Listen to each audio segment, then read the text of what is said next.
Karnataka's Kodagu district, a 26-year-old American tourist has alleged she was sexually assaulted at a homestay. Her drink was allegedly spiked and the accused, a staff member, is now under arrest. But her ordeal did not stop there, and her case took a more serious turn when the homestay owner disconnected the victim's Wi-Fi access for 3 days, preventing her from contacting anyone or seeking help. Investigators say the homestay owner tried to suppress the incident, even cutting off Wi-Fi access for 3 days, delaying her ability to seek help. It was only after 3 days that the victim managed to leave the homestay. She went to Mysuru, where she subsequently contacted the US authorities, who then reached out to Indian police via email. And the police, acting on that communication, initiated formal proceedings, registered the case, arrested the worker and the homestay owner. But this is not just about one crime. It is about regulation and check on India's fast-growing homestay ecosystem, a sector built on the promise of safety, comfort, and personal hospitality. It's about the unsafe gaze on women foreign travelers.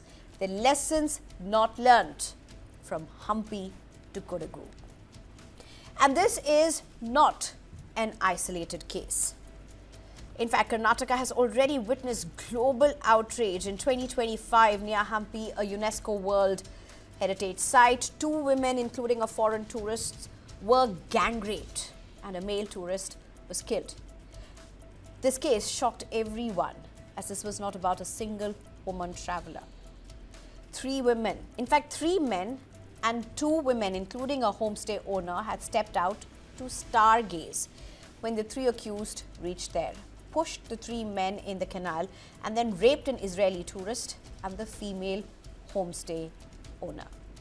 In a quick action by the police, all 3 were caught, and in the case that followed, the High Court, calling it a rarest of rare crimes, sentenced all 3 to death sentence. Just 2 weeks ago, a Japanese tourist on her way to temple near Jaipur Fort alleged she was surrounded by 4 to 5 men on a deserted stretch. She says they grabbed her, tried to hold her, even kissed her before fleeing when she screamed. Her account is chilling, not just because of what happened, but because of how ordinary the setting was, a public tourist spot in broad daylight.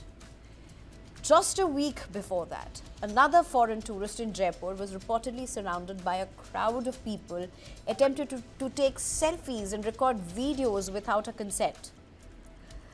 The tourist appeared visibly uncomfortable, as you can see on your screens, as more people gathered around her, making it difficult for her to even move freely. Through the smile, you could see the chaos, the lack of consent. And this too is part of a pattern.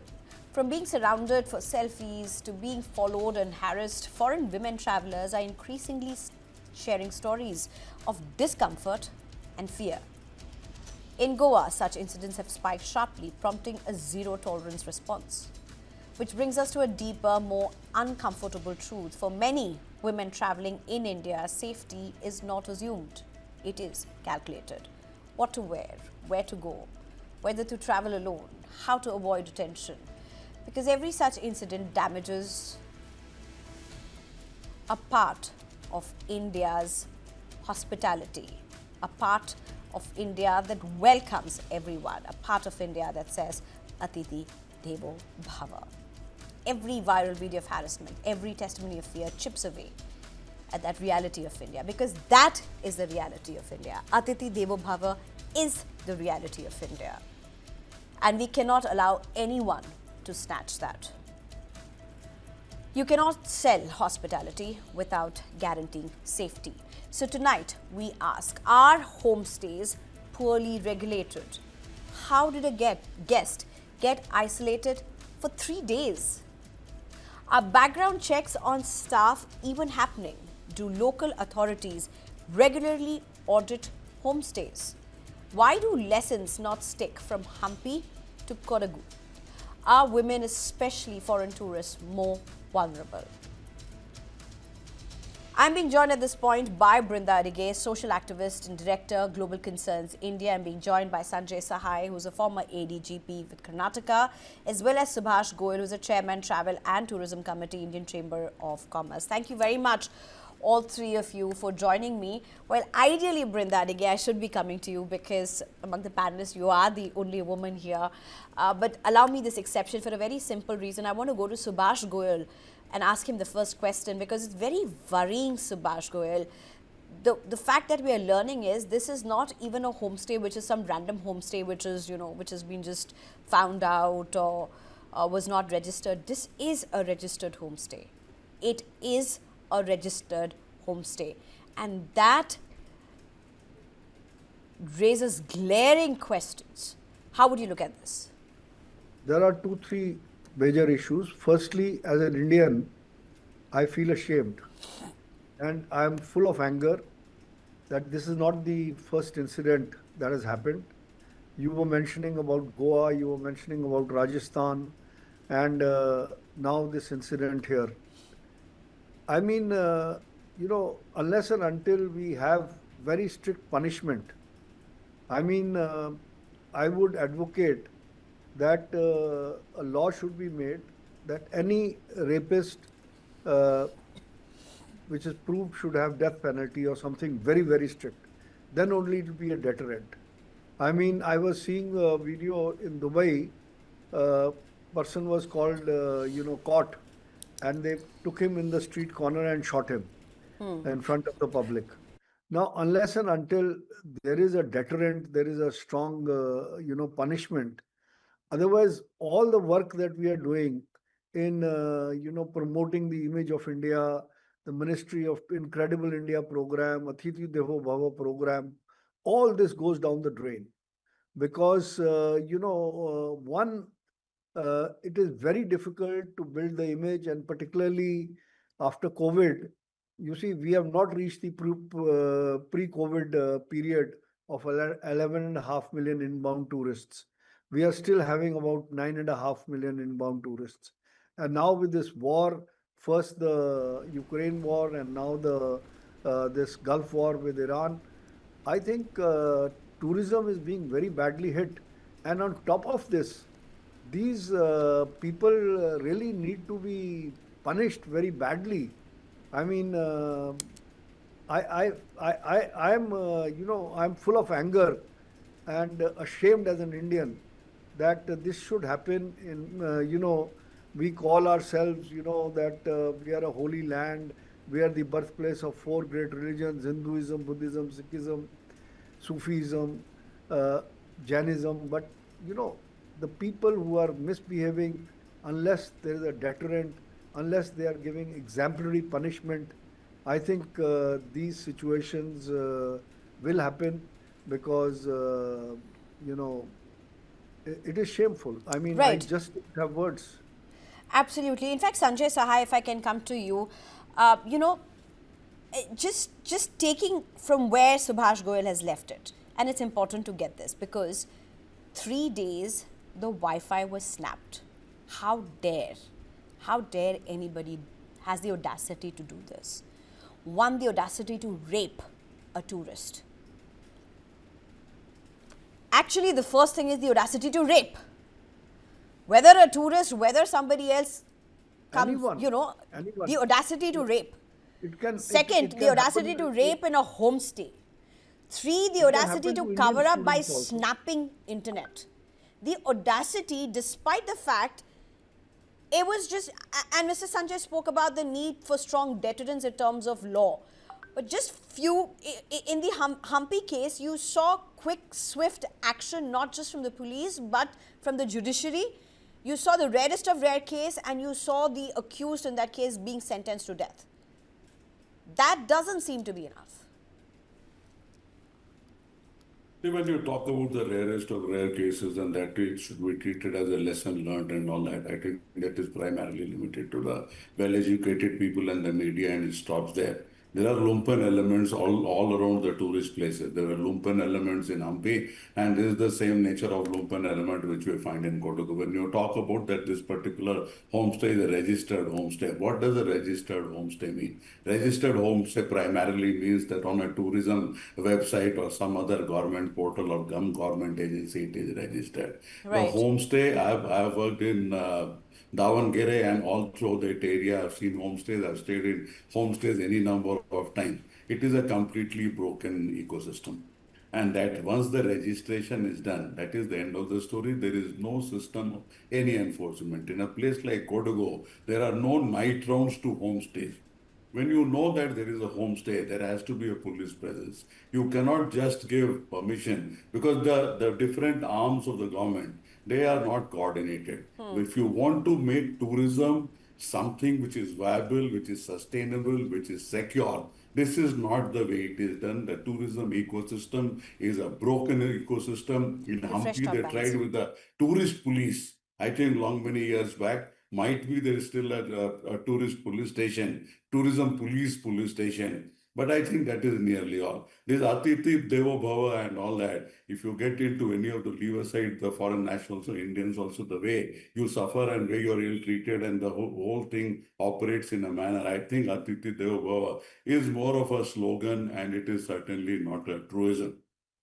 With regards to Kodagu and Hampi, it is my personal feeling that there are a large number of antisocial elements which primarily operate on literally anybody and everybody, and these people being more vulnerable and might be there are other emotions and other things play on their mind that it lands to a situation of this nature. Otherwise, 16th of February, when the conviction happened from 16th of February till today is not a very long time, and it is right here in Karnataka itself that nobody comes to know of it, at least the people who are likely to become accused or suspects in this nature. I think it has not filtered down the ground. As far as the police is concerned, I think given the nature of tourism which we have in Karnataka, in Rajasthan, in a variety of other places, there is a need of a strict tourism police which end to end sees that the whole life cycle of tourism is catered to. As far as security is concerned, I don't even know whether the background checks are there or even background checks are not there. I think Now we that's. come to the, Sir, we I'll just come come back to to, you. Sir, I'll just come I'll back to you. just finish in half a sentence, I'll finish. Okay. And that is with regards to the owner. The owner, basically, the complaint has come to the owner. Owner, instead of informing the police, what he tries to do, he suppresses it and disables the Wi-Fi for this particular lady. I think it is totally unacceptable, and I think he is responsible for the crime as much as the criminal himself. Absolutely, absolutely, absolutely. In fact, Brinda Adige, if I can come to you. Brinda Adige, I'm sure you've had to travel yourself for work or for leisure at times. A simple question. In this case, the accused was somebody who was working, who was part of the staff of this registered homestay. Homestay is a symbol of the local flavor. If you're traveling abroad, you would like to stay in a nice homestay. A nice homestay that gives access to how the locals live, the kind of food locals have, even locations where prominent hotels are not there, but it gives you that getaway, that personal space that you can enjoy in a safe, warm, hospitable manner. What's happening or what's happened in India with respect to this particular homestay raises so many questions. But as a woman, how do you look at this?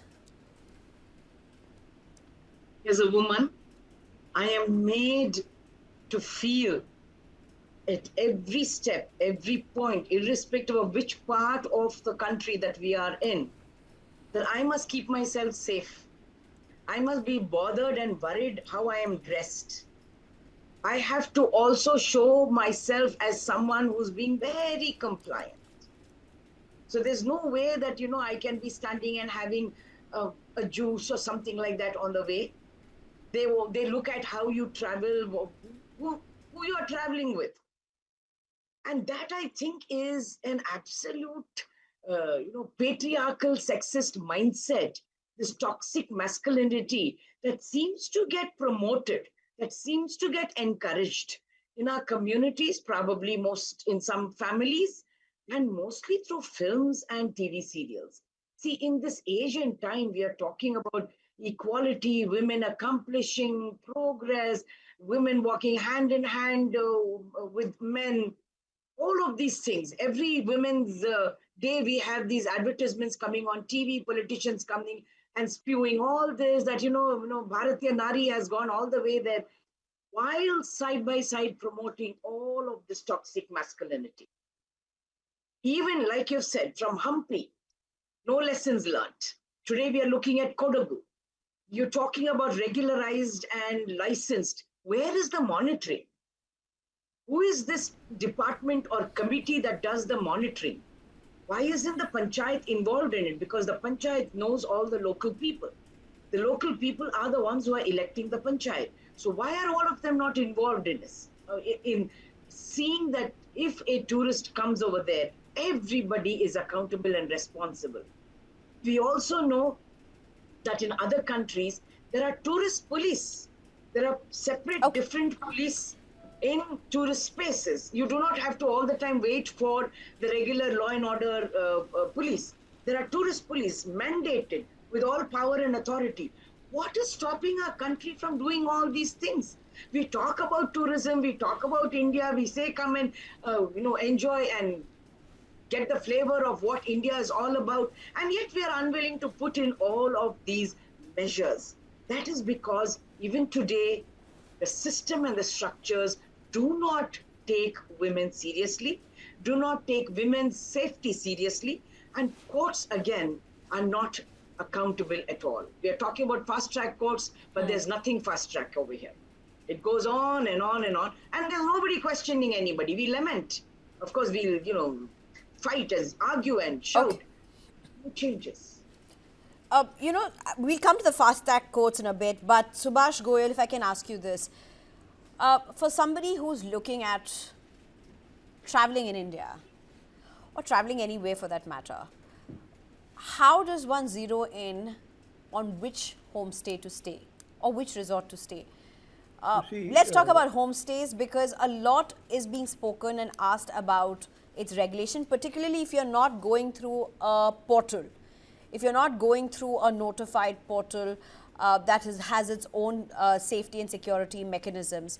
What must one do? Because in this case, the first question that I asked to get more details was whether this homestay was registered. Yes, it was registered, which means that it was under surveillance. With whom? It was registered with the local police, as the norm is. See, the problem is, crisis of character, right? The police normally, for other considerations, gives you the license. They don't go and inspect, they don't go and check, they don't do what due diligence which needs to be done. That is one thing. Secondly, you see the whole system. I was president of the tour operators in India, and when we during Asian Games and Commonwealth Games, when there were no hotels left, the homestays played a very important role.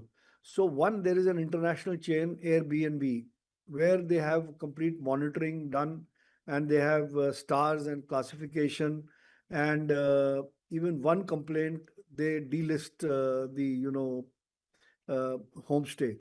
So that is one. Secondly, the Ministry of Tourism has left it on the local governments, like Delhi Tourism does for Delhi, or Karnataka Tourism must be doing for Karnataka, or Andhra Tourism must be doing for Andhra. So these are being done, but the ground reality is that when they give the license or when they give the registration, there is no monitoring. And we have been even on your channel or another channel, when the Rajasthan incident happened, that time also I had suggested that there has to be tourist police in all the tourist areas. And if there is a homestay, there has to be a system Nowadays with technology, I mean, I sit in Delhi or even at my residence, and I have 20 offices all over India, And you have a and I can surveillance over see them. what is happening. Right.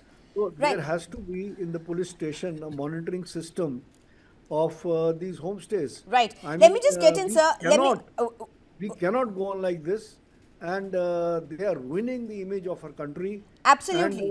this should not be tolerated, and there should be a fast track justice, and they should be given death penalty. I mean, that's the only way, Right. and Sir, it allow should me be to interrupt. I'm very publicized. short on time. I need to go to the other two as well because there are important aspects to discuss. Sanjay, Saha, if I can come to you. And we just heard Mr. Subhash Goyal say this very thing itself.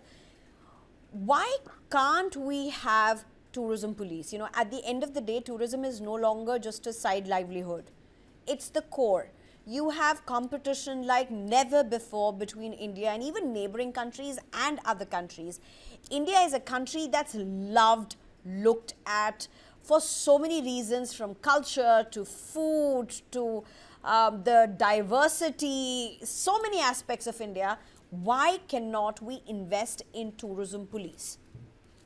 So I'll start with the first point where somebody was talking about that the homestay gets registered with the local police. It is not the authority of the local police to get any homestay registered, and it is not under their ambit of control. So Now who we is it come to the under? tourism. It is under the tourism department, if I'm The not tourism mistaken. department, but And police has to give more tourism pressure. department has absolutely no wherewithal to conduct, supervise, monitor, guarantee, create any guardrails, secure, literally anything which you can think of, which will go as we understand as the security So of are we saying it's a tourism. complete sham? Regulation or It is registration is not an a, absolute see, sham. what, I'll come to you. What is a checklist? There is a difference between a checklist and something happening on the ground. So what we are doing is primarily checklist. And when this tourism is touted about all across the country, it is basically festivals of India all around the place and huge amount of advertisement. That is nearly what all happens. Exactly on the ground, nothing is happening. We're talking about the tourism police. The security itself is basically the nature of investment which is required on security does not happen. Where does the tourism police get a chance? If you get into the police budget, I think 90-95% on goes on the operations, maintenance, and daily functionality. Capital investment in the police is generally not thought about.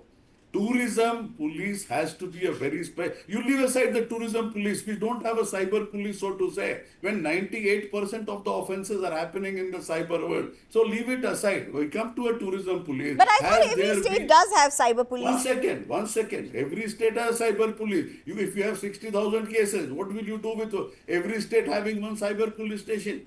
The total strength of the Indian police, the requirement today of the cyber police might be more than the total strength of the Indian police, plus Okay. additional huge amount of technical resources. Coming back to the tourism police. Now nobody has mapped it, whether the government agency or private tour operators or whosoever, nobody has mapped the requirement of tourism police into its nitty-gritty. Nobody has tried to push the government and bring an act or an enactment or an amendment in whichever manner where the tourism police becomes mandatory and then train the tourism police for the purposes it is meant. You cannot have like a fast track court. So a court is working somewhere, you put a tag of fast track. Tourism police as the wildlife police in Kenya and other places has to be a very, very specialized police force who Right. understands the ecosystem and has the capability and wherewithal to deliver. All right. Brinda Adige, let me have the concluding words from you at this point.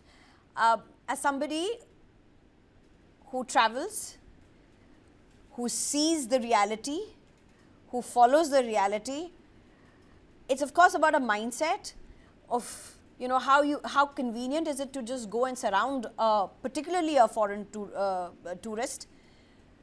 Consent is thrown into a dustbin. It doesn't exist. Surrounding her, trying to touch her, trying to click selfies. Do you see this change? We want to see this change. It is important that we start educating people. Why is it that we are assuming that this is not something that needs to be shared with people, or women or men should be educated about? First and foremost, like you mentioned, Indian men rarely understand consent.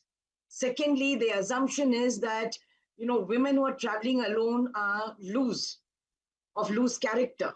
So they can just go stand, hug, take pictures, selfies, whatever, and nobody's going to come and ask. And we as public bystanders have never stood up to the tourists also.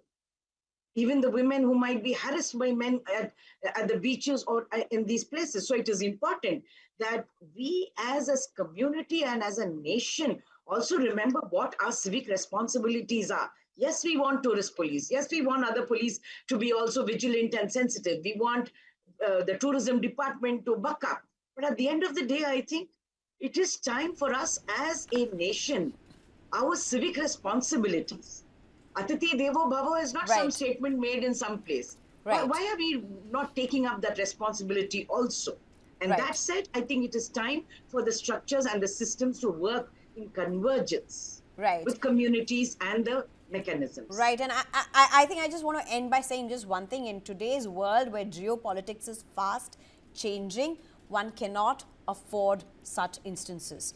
It's very costly, the costs are massive. It's not just about a tourist or a handful of tourists. It's not about this being an exception in a country like India. This is about the messaging across the world.